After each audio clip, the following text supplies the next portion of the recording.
દેવગઢ બારિયા સબ જેલમાંથી ફરાર થયેલો આરોપીને પોલીસે દબોચ્યો।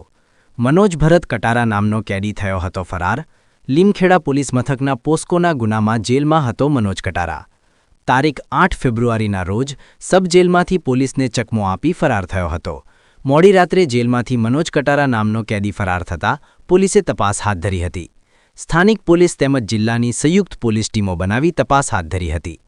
ફરાર કેદી મનોજ કટારા તેના ગામ હાથિયાવન હોવાની જાણ પોલીસને થતાં પોલીસે છાપો માર્યો।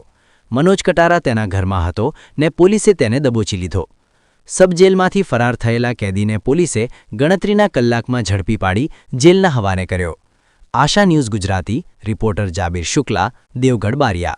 દાખલ થયેલ પોક્સોના ગુનાનો આરોપી દેવગઢ બારિયા જેલમાં રાખેલ હતો, જે ગઈ તારીખ 8 મે 2026ના રોજ કોઈપણ રીતે પોલીસ સ્ટાફની નજર ચૂકવીને જેલમાંથી ફરાર થઈ ગયેલ હતો।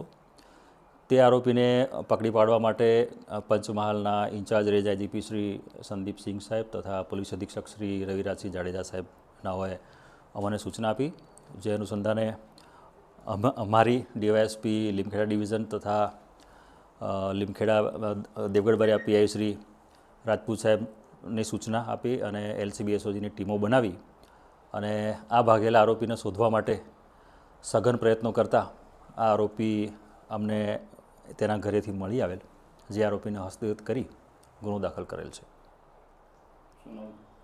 આરોપીનું નામ છે મનોજભાઈ ભરતભાઈ કટારા અને જે હાથિયાવનનો રહેવાસી છે। હું એક કલાસવા છું, મારું નામ એક કલાસવા છે। હું ઇન્ચાર્જ ડીવાયએસપી લીમખેડા ડિવિઝનમાં ફરજ બજાવું છું અત્યારે। સમાચારોના સતત અપડેટ મેળવવા માટે આશા ન્યૂઝ ગુજરાતીને યુટ્યુબ પર સબસ્ક્રાઇબ કરો, બેલ આઇકન દબાવો અને અમારી સાથે જોડાયેલા રહો ફેસબુક, ઇન્સ્ટાગ્રામ અને ટ્વિટર પર।